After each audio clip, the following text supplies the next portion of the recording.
Have you ever found yourself walking on eggshells, trying to avoid that difficult conversations with your partner? You are wondering. You feel this topic can spark a heated debate that can trigger emotions, or it can generate a sense of emotional disconnect with your partner.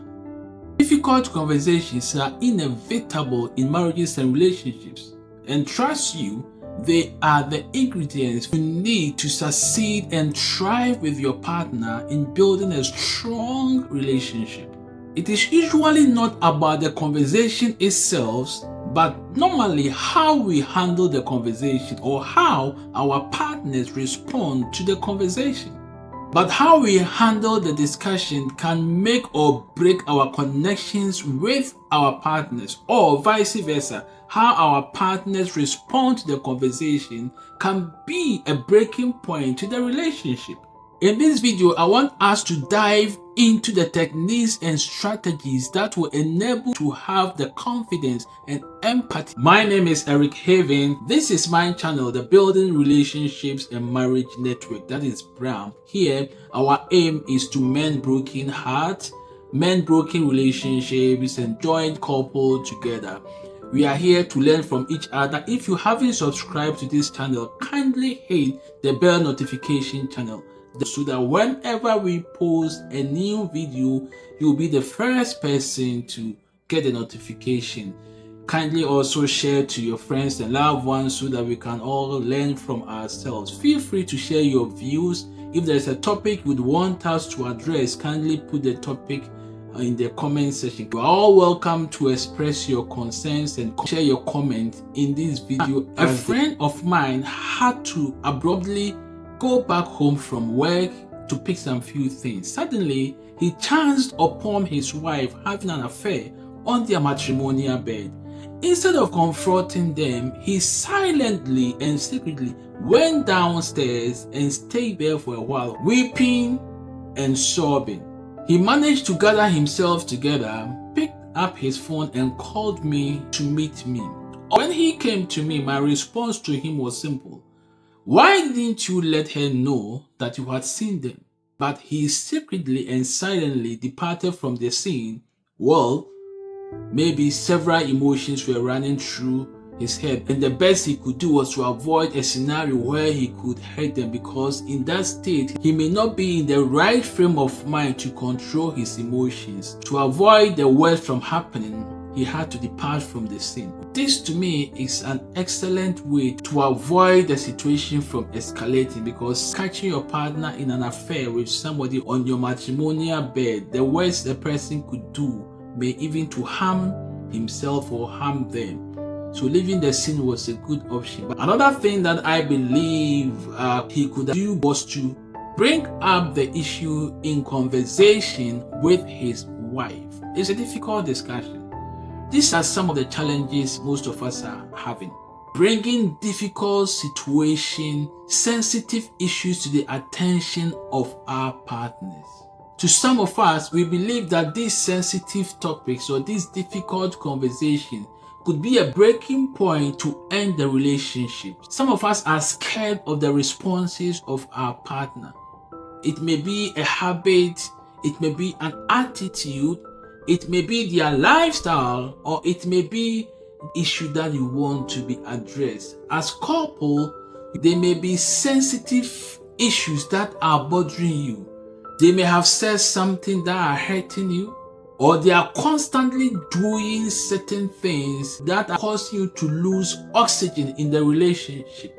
Most often, as I said, we are scared of the response of our partners. We would rather hide the issue than bringing them up, because we believe that it may not end up well, or they may not take it lightly. It is important for us to know that difficult conversations are catalysts to help you build your relationship. When two people meet, they are coming from different environments and different backgrounds, with different attitudes, different values.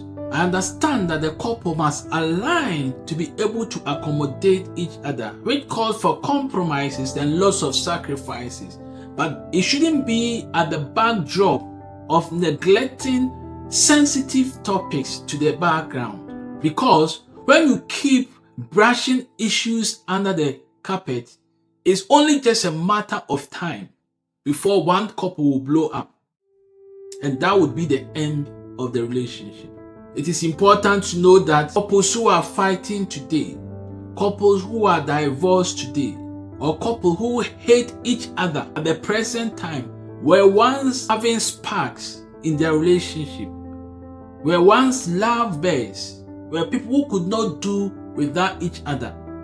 But because of their inability to skillfully manage difficult conversations and difficult moments, they've become enemies. Statistics show that more than 50% of marriages end in divorce in the first 5 years. This is to show that there are underlying issues that is prompting couples to end their marriages. And one of such issues are difficult conversations that we fail to bring up in our relationships. These issues covers how we manage our finances, how we raise our kids, how we go about our social issues, how we interact with third parties, our friends, our families, etc. And most importantly, our character, habits, and mannerisms. In this video, I'm going to share 4 key things that will help us to handle those difficult conversations with our partners. Before that, it is important I set some parameters to help you handle those difficult conversations. Number 1, before you have difficult conversations or hard conversations with your partner, you need to set aside a time. Don't just casually approach them and just throw the topic on board. No. Indulge their attention. Set a time. Tell them, I wish to have a conversation with you. When do you think is appropriate? This causes your partner to mentally and emotionally align themselves to welcome you into a conversation with them. Secondly, the best phrase to start a difficult conversation is when you commence with, I need your help. Irrespective of the topic, begin with, I need your help.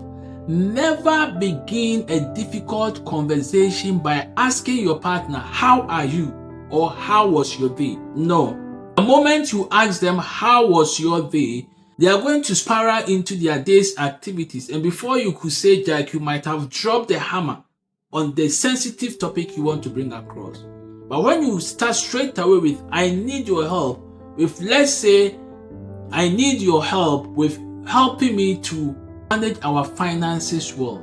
If you had an issue with your partner at a social event, you begin by saying, I need your help to understand why you did this at the last event we attended. Or if you want to bring a discussion about how your partner is gaining weight, you can begin by saying, I need your help to accept you as my partner, but your weight gain is really making things difficult for me. I appreciate your effort, but I believe that if you could pay attention to your weight, it could help. With this, you cite examples of how it's going to affect them, etc. Finally, after having the conversation, end by saying, I feel better about this, or I feel settled now after discussing this with you. And you ask them, how do you also feel about this? And they share their opinion too. This creates a sense of connection with them. It ensures that each of you are actively involved in the conversation and engaged. It is important for us to know that it is not everything that you need to bring to the attention of your partner.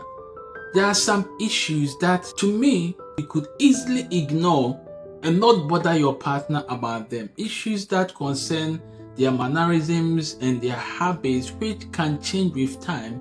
You don't need to bring them into conversations, because when you keep doing such things, it creates a lot of tension. Let's say a partner who chews gum constantly. For example, a couple recently approached me and one of them was complaining that the other had been snoring when they sleep. this is an issue that you could easily ignore or treat. Some couple have issues why their partner make noise when they are chewing. The key here is that you want to avoid being in a position of trying to change your partner. Normally, people who have such kind of attitude towards their partners, like I want to change them, normally create that kind of tension and then putting their partners in defensive mode always, because hey, these are their natural tendencies which are difficult to change, but rather calls for your compromise to accommodate them. You can never have a perfect partner. Nobody has a perfect partner. We all try to accommodate our partners. We all try to accommodate the imperfections of our partners. So the takeaway point here is there are certain issues that you need to ignore them because they create tension. The borderline is what you might find disgusting might not be disgusting to me. Everybody and their level of tolerance and how they accommodate issues. You know your partner more than anybody else, and you know their responses. So if constantly bringing up an issue rather irritates them, puts them in defensiveness, and it is something that you can easily ignore, why not ignore? Or sometimes covering up for them. Like example, if it has to do with a chore, where as a man, instead of complaining that your wife is not living up to expectation with respect to the house chores, why don't you assist? Instead of waiting for your wife to finish all the meals and come and serve you, why can't you join her in the kitchen to give her a helping hand? The key point is you can get the best response from your partner when you assist them, accommodate and tolerate them, than complaining and creating tension in the relationship. Another point that you should note is that don't be a victim in your marriage. Don't be a victim in your relationship. Yes, there are some things that you need to ignore, but there are also some things that you don't need to keep silent. Voice out. Don't be a victim in your own relationship. Don't be a victim in your own home. Many people are suffering in their homes and they have no one to talk to. I know most people are dealing with narcissistic partners and they are enduring several forms of abuses because sometimes nobody even believes them. Sometimes your partner is saying that the abuses towards you, it becomes difficult for people to believe you. In such instance, you tend to keep them within. Sometimes too, some of us are just merely scared of losing our partners. So you erroneously believe or think that when you bring up the issue, they may feel hurt and leave you or dissociate themselves from you, disconnect from you. This makes you a victim in your own home. You are dying within. You are weeping. You are crying. This brings back to my memory a beautiful lady who ended her life because her partner was cheating and she couldn't confront the partner. She kept it within herself, and due to that, it increased her blood pressure. Many people are enduring several forms of abuses in their homes. Many people are having mental challenges because they have become victims in their own homes and they can't confront issues. They can't confront their partners because they are merely scared or they feel society will not believe them. Trust me, there are several forms of support for you. Do not entertain abuse. Don't be a victim in your own home. Voice out. If your partner is not listening to you, reach out to a third person who you trust and who you can confide in. Like my friend who chanced upon his wife cheating and instead of confronting them, spoke up to me. And after handling him, there was healing and restoration. Another important point to consider when having those difficult conversations with your partner, after you've been able to ease into the conversation, you need to be very direct with your partner. Listen to me. Directness is kindness. No need for you to sugarcoat. No need for you to beat about the bush. Go straight to the point. Say it as it is.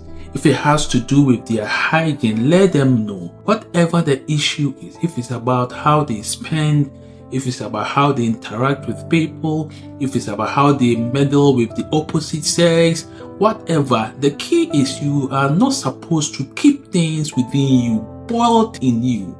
Keeping things in you could deteriorate your health issues, could complicate your health issues. So just bring out whatever is bothering you the way as it is. Because if it's your partner, listen, these difficult conversations are things that really help you to shape and build your marriages. All healthy relationships have dealt with difficult conversations and they keep dealing with them because as humans as we are, the issues will keep on coming. We are dynamic. Every day new things are coming. People pick up attitudes along the way. So just as they are picking new attitudes, picking new habits, you are not supposed to be keeping things within yourself when you know they are not helping you. So be direct in your approach, bring out the issues and talk it out as partners. And trust me, when you are open with your partner, it helps them to also appreciate how you are genuinely concerned about them. Because everybody wants to improve in their lives and everybody wants to advance. As a matter of fact, when a person loves you, they want to keep you. They don't want to lose you. If there is something that is rather threatening the existence of a relationship, I believe that they would want to do something about it. There is no need for you to hide anything or brush anything under the carpet or beat about the bush. Sugarcoating doesn't make the issue go. Sugarcoating rather lessens the gravity of the issue. It lessens the intensity of how it's impacting the relationship. But if you say it as it is, your partner understands the gravity of the situation and they act accordingly. Thank you for staying with me this far. I hope to see you in the next episode. Take care.